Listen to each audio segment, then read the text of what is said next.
again, you want to develop this smart focus. You want to develop this smart energy your body can tap into, and you don't just want to biohack burnout. And this is where addiction comes from, is that you get that receptor to hit, you get the dopamine surge, and then you take the second hit and it's not quite as powerful because the receptors haven't cleared out. So all of a sudden you start going back for more and more and more, and that's where the addictive process comes from. We have the two groups. The Huberman group, do not drink your caffeine until 90 minutes after you wake up the first thing. Purposefully delay my caffeine intake to 90 minutes to 120 minutes after I wake up. And then we've got this other doctor, Dr. William Lee. He's like, the first thing I do in the morning is drink coffee, and he's great. Start off the day. Every day. A cup of coffee. A cup of coffee, the stronger the better. It's a pick-me-up. So it's like, no wonder people are like, there's confusion. Don't know what to do. As a consumer, if you see yourself reacting differently than what you're hearing, that's okay. Okay? Doesn't mean the research is wrong. It just means the application needs to be modified. So day one, Tuesday, they did a baseline. The next day, I went in with having taken one of those troches, the prescription nicotine caffeine troche, to see how it changes my brain activity. And it was very interesting. So it did increase. You want very clean coffee for that. I don't know why, because it's going into a pretty dirty place. Microdosing nicotine can really be a good cognitive bump. Welcome back to the 90% Healthy Podcast. Hi, Don. Good Hi, morning. Klaudia. How you doing today? Cruising. Heading to Florida tomorrow, so I got a few things to wrap up today, and then Are you drinking coffee? Some family time. Are you drinking coffee? I already had my coffee. Okay. Every morning. Me too. Yeah, today's podcast is going to be so good because we're going to talk about two highly addictive substances and that are also super legal, and a large percentage of the population is pretty much addicted to at least one of them, and the other one has a lot more misconceptions than I would like to admit and a lot of confusion, and it's just so much information out there that, just like the last episode we talked about, and it's just insane how many conflicting information I see on social media. We're going to talk about caffeine and nicotine. They are both very interesting molecules that have been used for hundreds, if not thousands of years in various forms and shapes. And they both have an upside and they also have a cost. So I want to break down the science behind it. I want to break down the benefits. I want to break down the societal, cultural myths and facts that are around it. So, Don, what are your thoughts? Are you a coffee drinker? Huge coffee drinker. I drink. It's nothing for me to drink 2 liters of coffee in the morning. I love coffee, but 90% of my coffee is decaf. If I drank 2 liters of coffee, of caffeinated, I would be like the Energizer Bunny. And nobody needs a 270-pound Energizer Bunny. But when we start talking about this, you talk about addiction. What does addiction mean to you, Klaudia? Addiction is that you really are dependent on it to function at a high level. Well, and I'd qualify it one more step. I would say it has a negative impact and you can't step away from it. Okay, so I think there's 2 sides to that. So there's one thing to use a product strategically to get the biological reaction out of it. It's another thing to use it. It has a negative impact and you can't stop. That in my mind, that's what's really important about this. And so we'll discuss that as we go. And if you do stop, you notice it immediately, There's or at usually least within 24 hours, you start to have those withdrawal effects. You start to have that anxiety, that jitteriness, that mean mood where you just really aren't the nicest person. So I am a coffee drinker. I wasn't always a coffee drinker. I started drinking coffee during the second half of my college year, so somewhere up toward junior, senior year. Mm-hmm. And I got onto coffee because of not how it tasted as a black coffee, but I got into coffee with all the crap in it that still a lot of people drink. The Starbucks mocha latte, whatever, frappuccino, macchiato, all those things. Like, that's not what you want to drink. That you don't want to have a thawed dessert ice cream for breakfast. cone is what that is. So we want to talk about, ways of delivery. What are some of the best ways to have caffeine and really enjoy the positive impact and get those longevity benefits from it? And also we want to talk about nicotine, because you can also use nicotine in a way that has benefits and strategically, but you can also do nicotine the wrong way. When it's combined with tobacco, it's obviously very counterintuitive and it's very carcinogenic. Yeah, we'll spend some time talking about delivery systems too, just because that's what really gets to be the challenge. So let's start with coffee. That is really close to my heart. I drink it daily. Now I obviously have graduated into drinking it in a way that you are supposed to drink coffee, which is either black or I put a splash of coconut milk in there. And then sometimes I jazz it up with collagen and what have you. So You jazz it. it's jazz it up and it's so good. I was one of those kids, and I love my mom, but she gave us a hot cacao in the morning when I was young. And I would drink it with a straw. And that was my treat. I loved it. My blood sugar probably got wrecked because of it for the day, but drinking my coffee with a splash of coconut milk, and I add some chocolate collagen with like healthy sweeteners like stevia or monk fruit. And it literally reminds me of me drinking my hot cacao with a straw in the morning, except this one actually gives me a lot of energy and ideally no crash. But again, I want to start with, why are people so addicted to coffee? What is your take on that? Well, number one, it is activating a receptor, okay? And it's actually blocks a receptor. It has an androgenic, not androgenic. It has a blocking effect on an adenosine receptor, which is going to lead, listen, anytime there's addiction, at the tail end of it, there is a dopamine impact. Okay. Dopamine is the hormone that your body produces that causes you to want to do that again. Okay. So when you eat food, you have a positive response, you get a dopamine response. When you have sex and it's in a safe, loving environment, you have a dopamine effect. Dopamine is the trigger there. And caffeine does a really nice job of blocking what's called an adenosine receptor, which is going to lead to increased dopamine production. It winds up being pretty simple. Now, the great thing about coffee is there's a lot of other phytonutrients that come with the caffeine. Okay. So there's benefits to using coffee that more so than just consuming caffeine. And I'm not a huge fan of consuming caffeine straight, unless you're using it as a tool to, say, smoke cessation program, or something like that. I love the benefits of roasted coffee. The data is pretty clear there. There's improvement in type 2 diabetes. There's an improvement in liver disease, even heart disease. So coffee consumption is associated with multiple longevity benefits. The trick is like I said, I love coffee. I am a Starbucks nut, okay? That I just love that burned taste. I know there's a lot of people that don't. Am I addicted? I sure like it, and I'll try other things, but I really like it. It's not causing a problem, but how we use it strategically is important. I never drink coffee after 2:00. I never drink caffeine after 2:00. Let me restate that. I only consume caffeine in the morning. I normally only consume caffeine if my wife and I have this nomadic lifestyle. We live in an RV. We travel all over the country.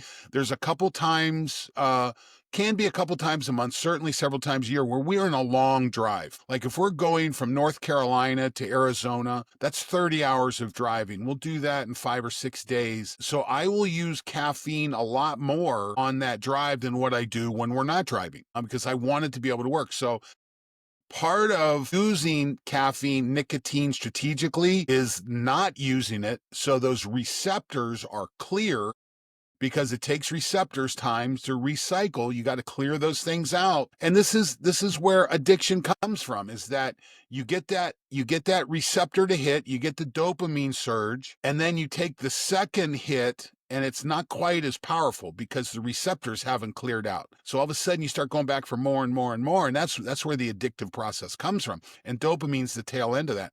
One of the ways to help protect against that is clean those receptors out. Spend some time washing that out, and it makes a lot of sense. What's funny about this, Klaudia, years ago, this was very early in our marriage. My wife and I were working through some stuff, and she's getting up, she's going to work, she's coming home just mad as a snake sometimes. And so what I did, now we were drinking a lot of the flavored coffees back there. We'd grind it ourselves and do the flavored coffees. Well, I did a coffee roast. I bought a bag of decaf coffee, put it in the grinder, didn't say anything to anybody. It was the same flavor as the caffeinated we had. About a week into this, I said to Laura, I go, we've had a pretty good week this week. And she's like, yeah, it has been. I said, because I took the caffeine out of the coffee.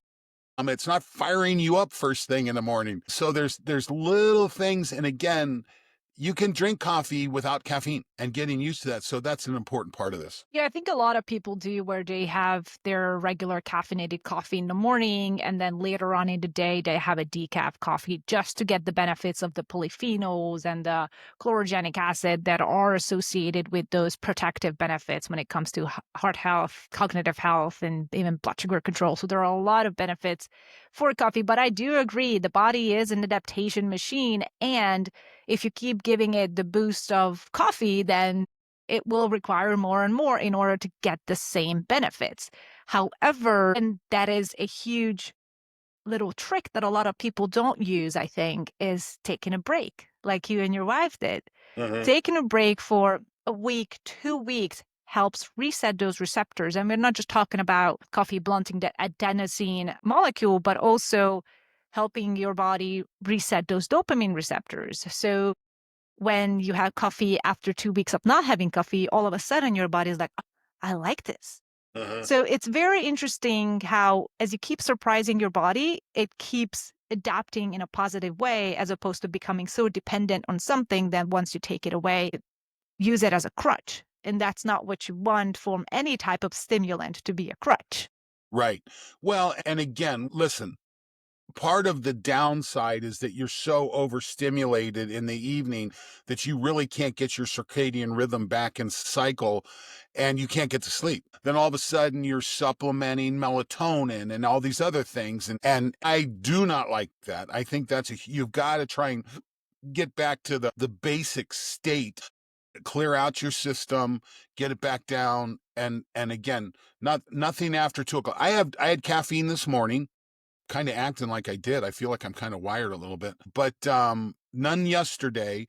I just made a quad shot Americano, but it's half calf. So it's only 2 shots of caffeine, and there's 2 shots of not decaffeinated and Americano. And I added some white chocolate nibs to this one. So it's a little special, but, and some heavy cream. So it makes a really nice drink. But like I said, I had a little bit of caffeine this morning, mainly because we're doing this. And I typically use caffeine, and we'll also talk about nicotine when I have an event that I want to be on for. So that's when I use it very strategically. Yes, I think it's very smart to use these tools as something that helps you get that edge of performance that you need in order to perform even at a higher level. I mean, you yourself, you already are a high performer, but getting that edge, it always feels good. I like to take certain nootropics, whether it's caffeine or nicotine, at times when I really want to be on edge. And it's interesting.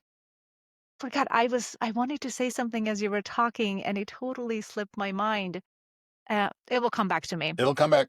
It will come back to me, but okay. It'll come back to me. But it has to do with. Oh, I know. So I know what I wanted to say. How caffeine disrupts sleep. So I'm curious, and because I know you've had some genetic testing done, and I wonder, do you know whether you are a fast, intermediate, or slow metabolizer? I'm a very fast metabolizer. You're fast? Yeah, it disappears. So good for you. Yeah. What do you do? I mean, I didn't put them together.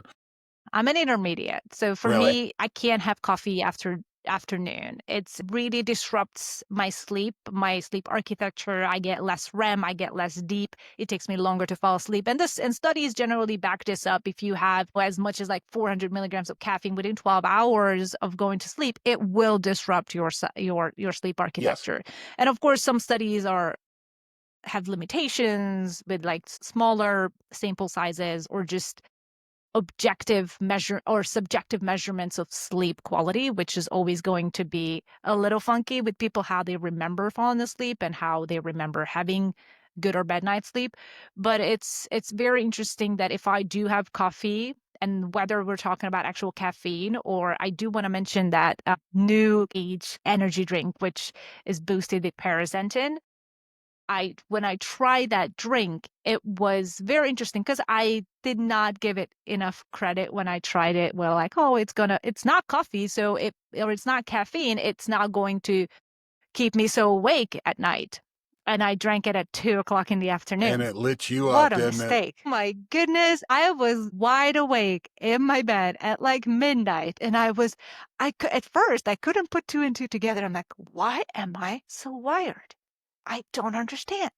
And then it clicked, like, for the first time. That was the first time I tried the drink that was made with paraxantin, which is a caffeine metabolite. Uh-huh.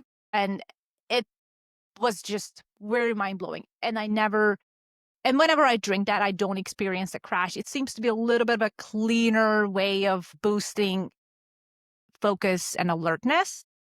But it's quite new. And I see a friend of mine, Sean Wells, talk about it. He was one of the guys who patented it. And it was very interesting how it comes to just coming up with finding these molecules that we've known about this for a while, but nobody has really used them in a way that made it consumer addressed and directed to consumers. And now I'm sure it's going to pop up a lot more frequently in energy drinks or pre-workouts. So far, I like it, but I don't overdo it. Yeah, this is the challenge that, coffee is a very natural product. I mean, they pick the beans, you roast them, you grind them, you make your coffee. There's one ingredient. There's coffee and water. And when you start to go to supplements and when we start breaking out these individual molecules, a lot of times they sit on the receptors much more powerfully than what the natural piece does. You've got to be careful with caffeine. There's definitely an inverted U response. There is benefit early, but there is downside late. I mean, when your consumption goes way up, it can be detracted from your health. So be careful with that. Listen, I'm a huge coffee fan. Everyone I know in the space sees coffee as a strategic advantage to performance, longevity, cognition across the board. How you consume it, again, I said I'm a Starbucks fan. I'm not a fan of the highly sugared drinks that they make. I get coffee and heavy cream. And again, today I cheated a little bit. I put some white chocolate in my coffee. Don't do that every day. It's kind of a treat today. But yeah, if you're getting a Trente macarona with extra cream, and so I mean, yeah, you're drinking about 1,200, 1,500 calories of sugar. Go drink a 2-liter bottle of Coke. It's the same thing, same amount of caffeine. I mean, it's literally so be careful there. Caffeine is a good tool. You've got to be careful. You got to pay attention to use it strategically. And if you keep your receptors clean, it'll be very responsive. But if you're using it every day, chronic all day, you're going to wind up just maximizing the dosage, trying to get the impact. And it's so interesting because there are studies showing that 3 to 4 cups a day is very beneficial in terms of extending your health span and having a protective effect. And 3 to 4 cups, I don't even get to 3 to 4 cups. I'm happy if I get to 2 cups a day. I do. Yeah. So it's interesting. And what is your take? Because as I was kind of researching for this topic, obviously I went down the Instagram reel rabbit hole to look at what other people are talking about. And of course, we have the two groups. The Huberman group, do not drink your coffee until 90 minutes after you wake up, the first thing. And then we've got this other doctor, Dr. William Lee. He's like, the first thing I do in the morning is drink coffee, and it's great. So it's like, no wonder people are like, there's confusion. Don't know what to do. There's confusion. Like, should you delay? Should you not delay? Why is that even a thing?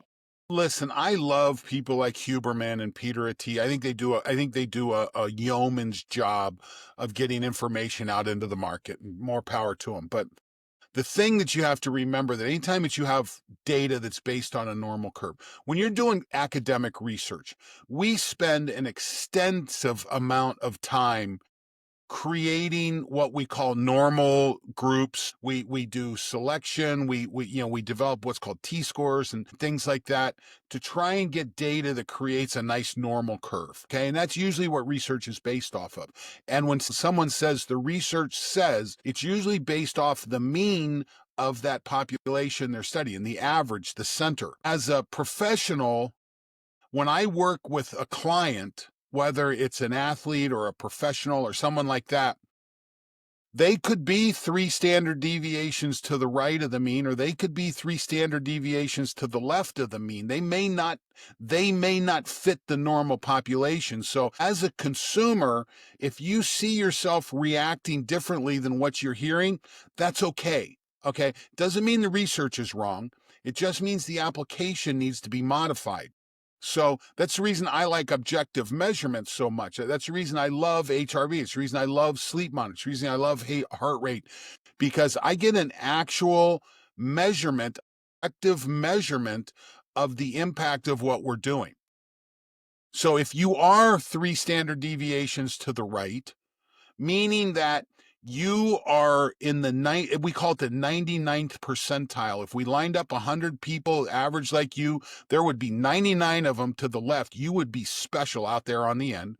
And if you're 3 standard deviations to the left, you're in the first percentile. There's 99 other people that react differently than you. This is what's so important about the application of research. So as an individual, this is the reason I always go back to good objective measurement.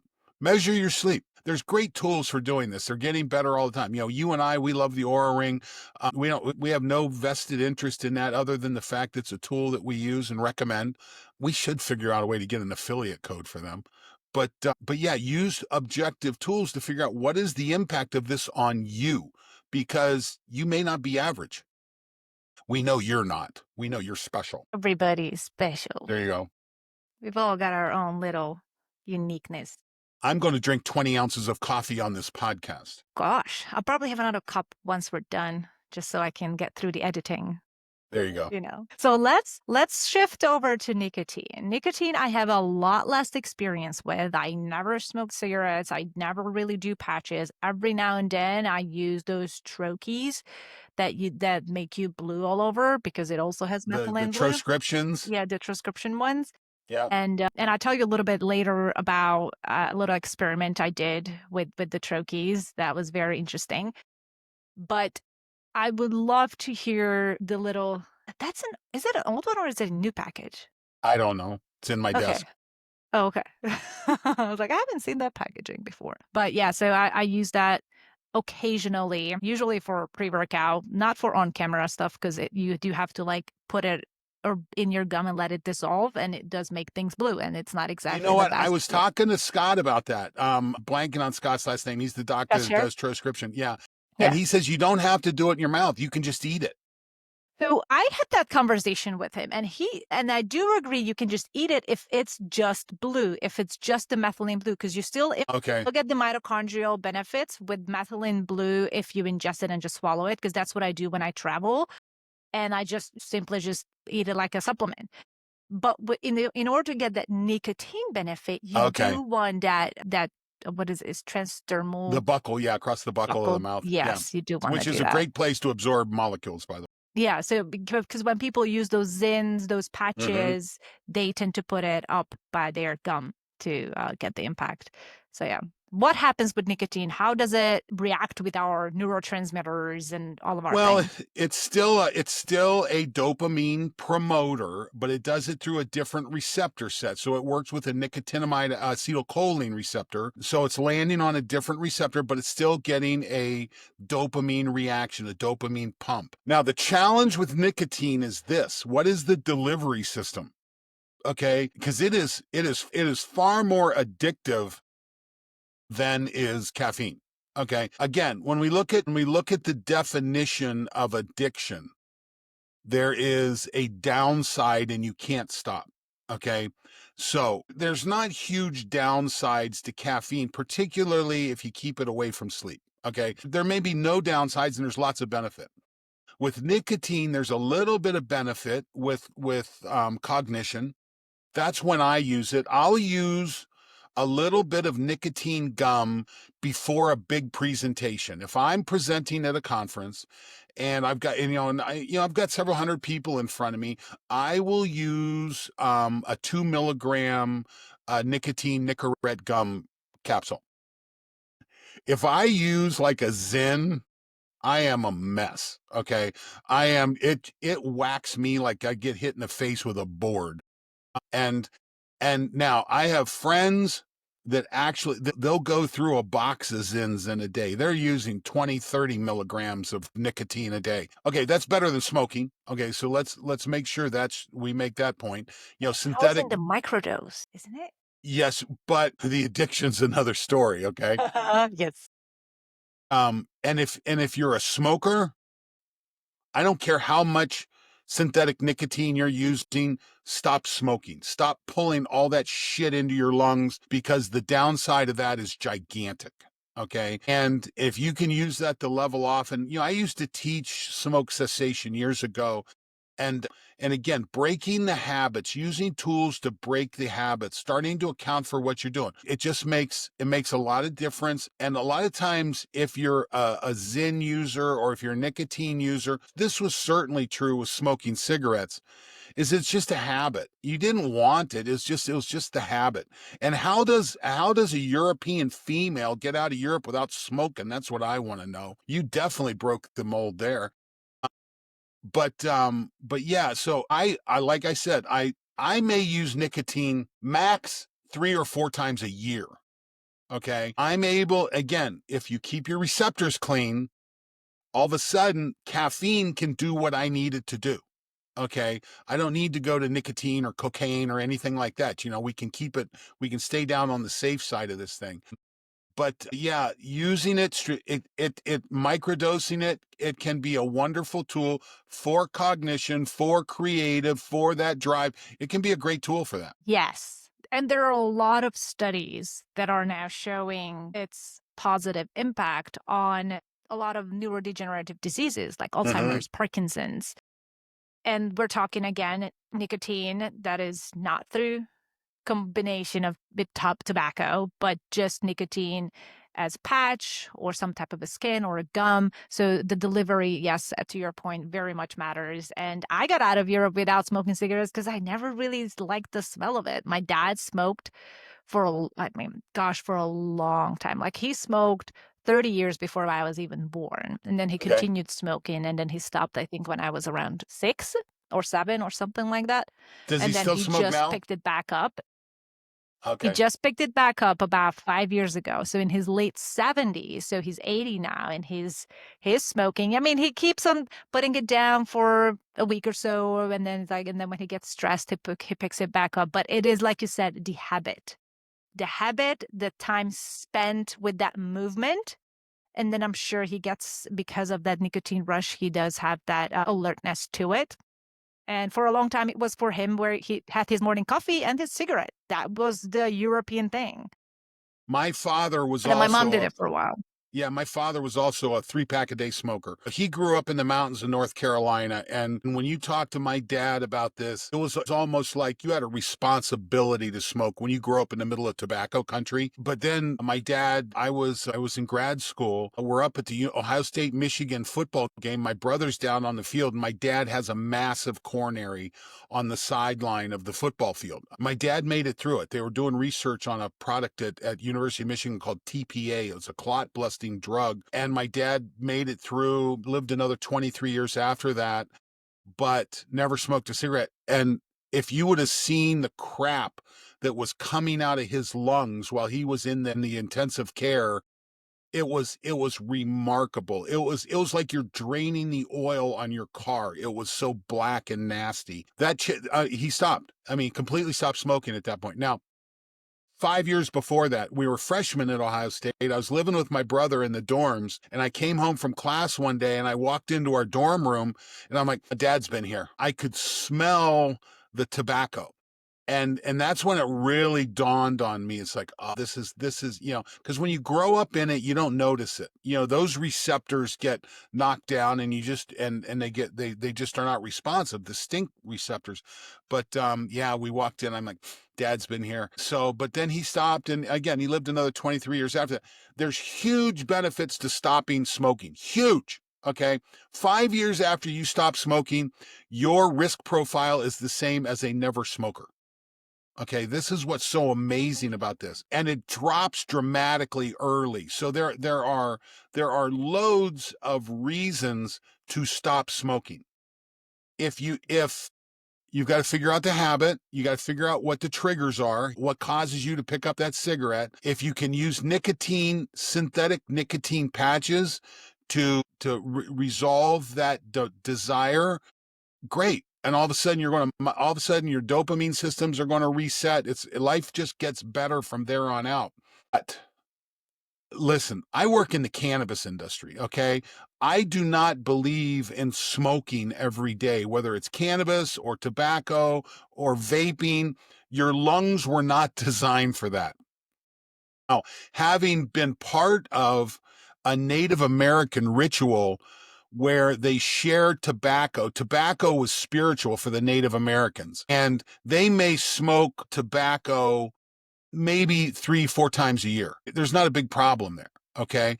The first time I did it, I hit it and I'm just hacking like crazy. It just crushed me. But it was unfiltered tobacco. But yeah, I mean, if you're using something ceremonially, that's one thing. But when you're using it habitually on a day in, day out basis, that's when you really start to begin to develop problems. And that's when you want to start to think about, okay, can I do some smoke cessation? Can I figure out what my triggers are?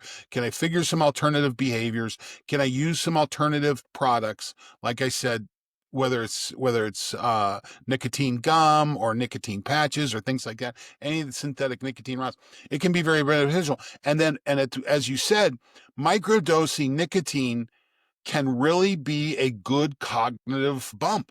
So but you're starting to, again, cocaine, and you got to kind of be careful about that. Now that I definitely don't have any experience with, so I have no idea.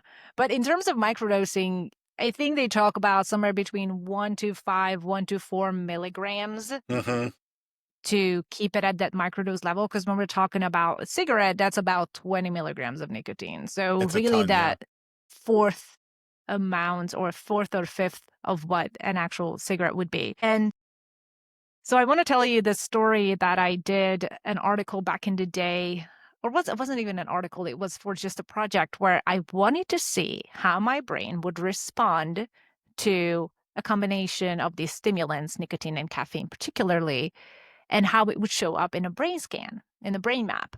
So one day, Tuesday morning, no caffeine, nothing. I haven't had caffeine for 24 hours. I did a brain map, and it showed just a baseline of what's going on in my head. Were you using a wavy? What were you using to measure your brain No, activity? I did it down in Culver City at Peak Brain. Okay. And it, when they put that cap on your head and you have those little wires going through, and then they then you do some different assessments. The big research quality tool. Yes. Yeah, it was a QEEG. And you do things with your eyes closed, and then you like sit with your eyes closed for 5 minutes, and then sit looking at a spot on the wall for 5 minutes with your eyes open. And then you also do some assessments in terms of to monitor your reaction time and focus. And so day 1, Tuesday, they did a baseline.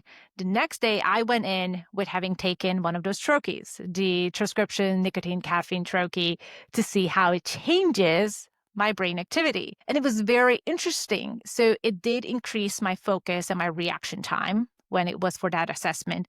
But it also lit up part of my brain that if I were to overdo either of those stimulants, I go into anxious mode.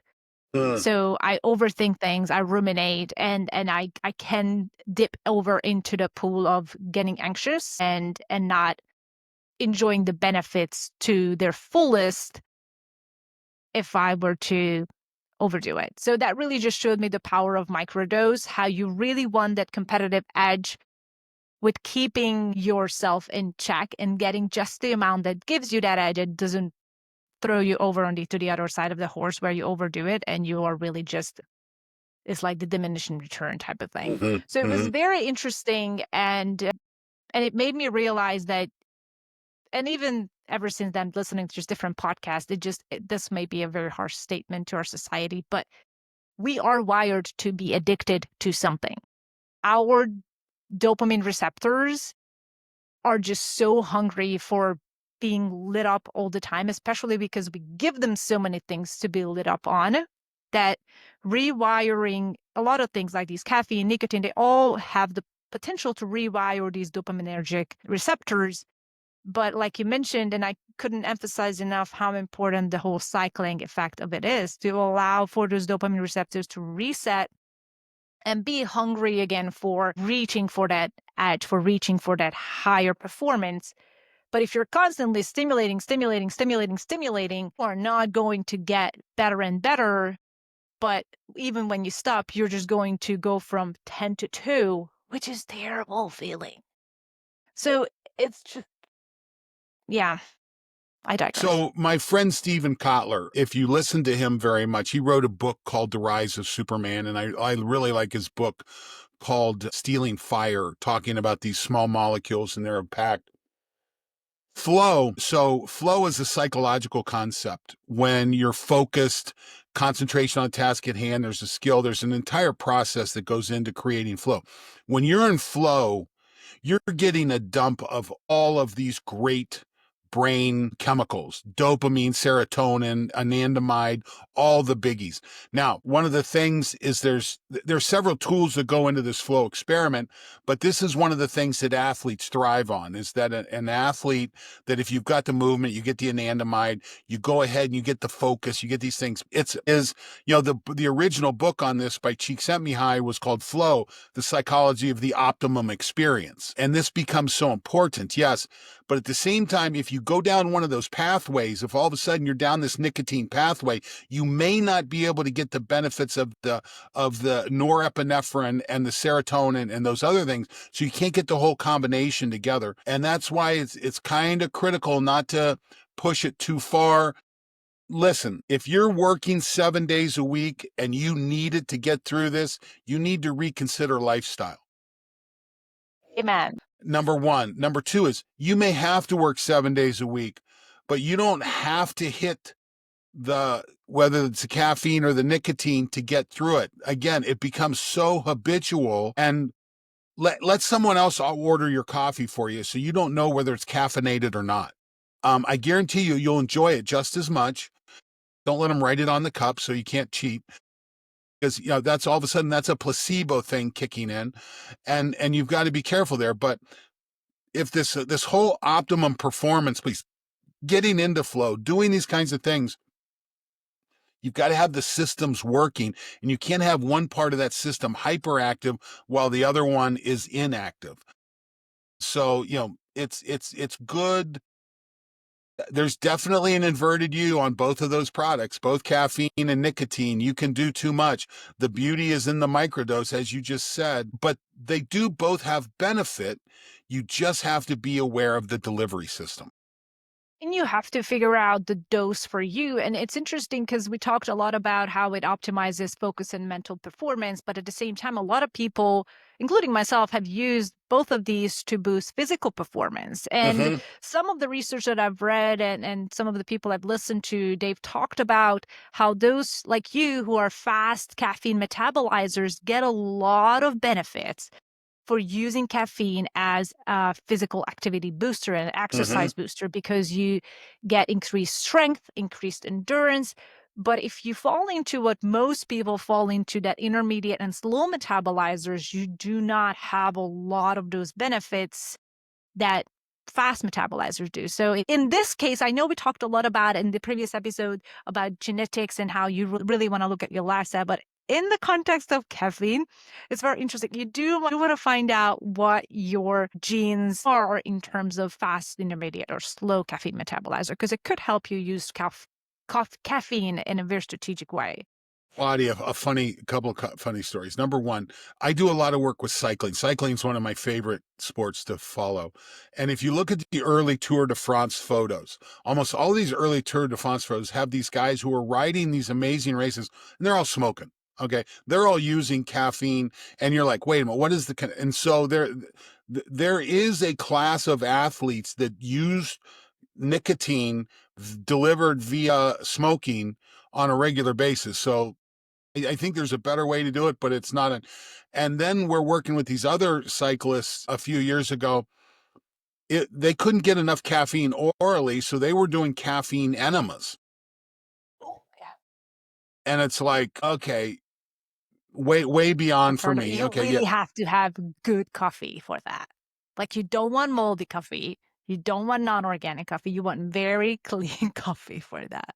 I don't know why, because it's going into a pretty dirty place. Okay, so but it's such a direct access to your colon. Yeah, your that's gut. a good point.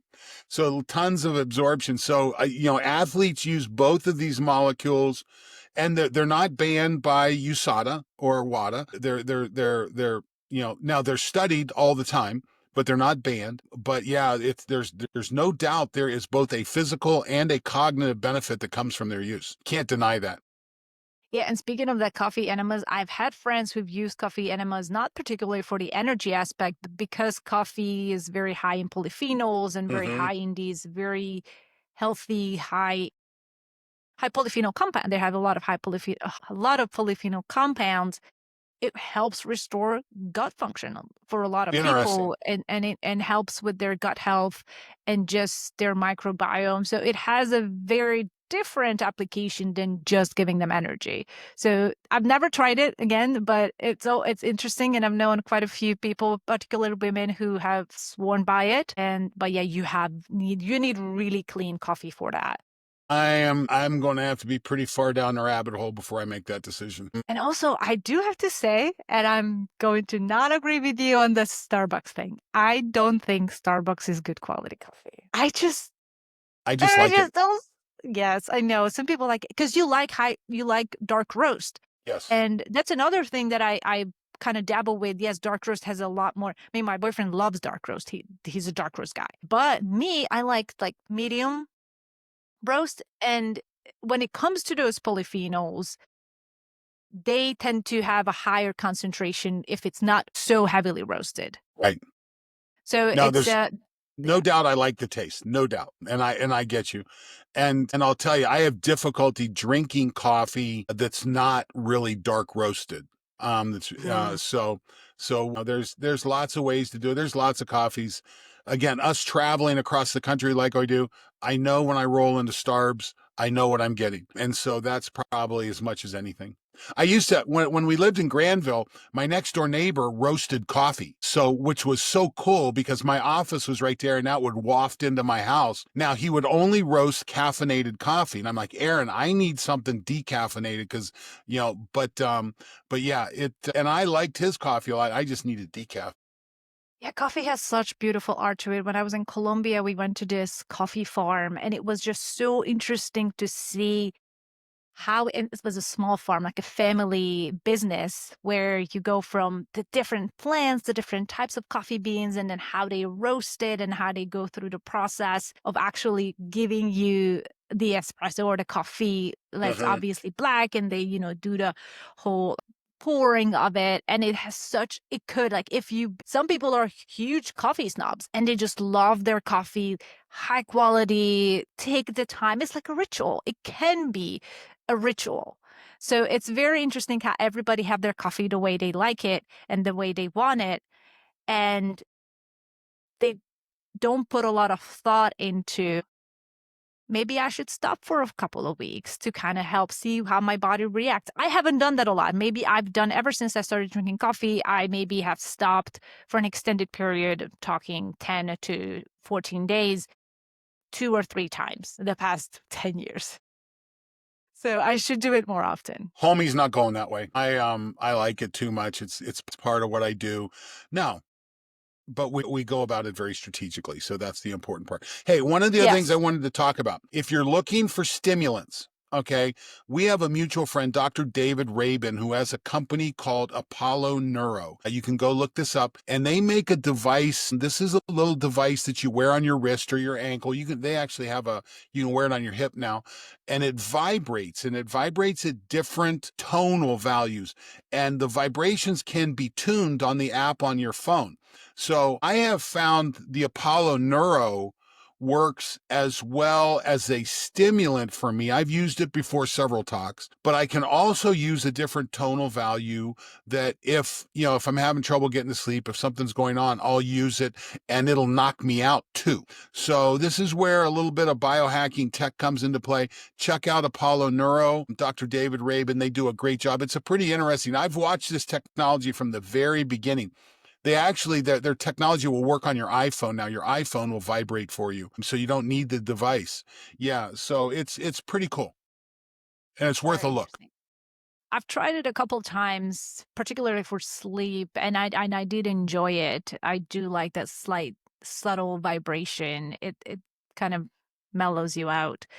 And yeah, and I think they have done studies to look at data objectively, which is something both you and I are very interested in. Like, Right. Show me the data. Yeah, it's totally legit. I met David out on the speaking circuit. I was talking about HRV. He is also very elucidate in HRV. And we started, he had this pack. It was a backpack that's basically a woofer, and it turns your entire body into a speaker. I forget the name of it. And this was the early editions of this. And I've got some early prototypes of his product, but the products, again, if you're looking for something for mood adjustment and you don't want to do the chemical, all of a sudden you can use the external vibration. I love that. I love that. And that's a perfect pivot to giving our listeners and those of our people who are watching some ideas in how they can hack the system in a way to not rely on these stimulants all the time. Because again, you want to develop this smart focus. You want to develop this smart energy your body can tap into. And you don't just want to biohack burnout, because then you're just telling your body, I'm not tired, I'm not tired, I'm not tired, I'm going to being tired. But what if your body can actually have a baseline of not tired and just go from 10 to 12 instead of dragging yourself up from 2 to 8? So, yeah. Don't listen. There's good and bad on both of these. And if you push it too much, you're going to go to so it starts by measuring. Use a tool, start measuring, start paying attention to what you're doing. Measuring. Listen, you can't optimize without paying attention to sleep. You just can't do it. So getting a tool that helps you measure and optimize, and listen, measuring sleep has gotten a lot better. They're not clinical grade. Now, the Oura Ring, I believe, has got some papers saying they correlate to clinical grade sleep studies. But whether it's your Apple Watch or something like that, there's lots of ways to start to fiddle with this. But just know that anytime that you're using a supplement like that, there can be a downside if you push it too much. And again, the downside's the tobacco. I don't know why people still smoke. But they do. And I think it's increasing too. We talk about, I was talking to my brother about this the other day. He says, I'm in the grocery store and I'm trying to leave with a bunch of single ingredient products, something that doesn't have a food label. And he's talking about no one else in the store does that. And I said, oh, Tim, the only other problem is half the people in the store also smoke. Okay. So if you're smoking, your diet is less important than stopping smoking. I mean, if you're not a smoker, yeah, diet's probably where you put your time in. Diet, exercise, sleep. But yeah, I don't know it, but there's still a ton of people smoking. Yeah, that's unfortunate. It's interesting, when I was living in Manhattan Beach, LA area, and my dad was visiting and he was smoking, and we could not buy. So Manhattan Beach, the city, does not allow the sale of cigarettes in any store. It was amazing. I was like, that is so cool. So we would have to go to like next town over to a store to get it. And it was just very cool to see that an actual city can make a decision like that. So I really like that one. You probably got some strange looks from people too when you're out walking on the beach with a cigarette and people are like, what are you doing? Yeah, it's really rare. Really, really rare. Yeah. And, listen, I'm old enough to remember when you could smoke on an airplane. Okay. So it was nuts. And then we saw the phasing out of smoking in restaurants. And oh God, what a pleasure to walk into a restaurant and have a meal and not just have smoke trickling in from everywhere. Yeah. So yeah, we've definitely shifted dramatically from the last, again, I'm 63 years old, to be 63 in July, over time. But like I said, imagine being on an airplane and someone next to you lighting up. That's what we dealt with back then. I mean, even when I first started to go out into these clubs and bars in Hungary, you can be 18 to do that. So even at that time, I remember people could still smoke inside these bars and clubs, and I would go home smelling like an ashtray. Like my hair would smell so gross. And then over time, a few years down the road, they started to like, no, you can only do it outside. So it was a nice shift that occurred even in my early. And if you really want that, go to Vegas. You can still smoke in Vegas. Down on the floor. And again, it always blows me away whenever. Now, the other thing about Vegas now is the cannabis. Man, the amount of cannabis that is smoked down on the strip is unbelievable. Wow. But yeah, if you're in the casino, you can light them up. You can light them up and spend that money, baby.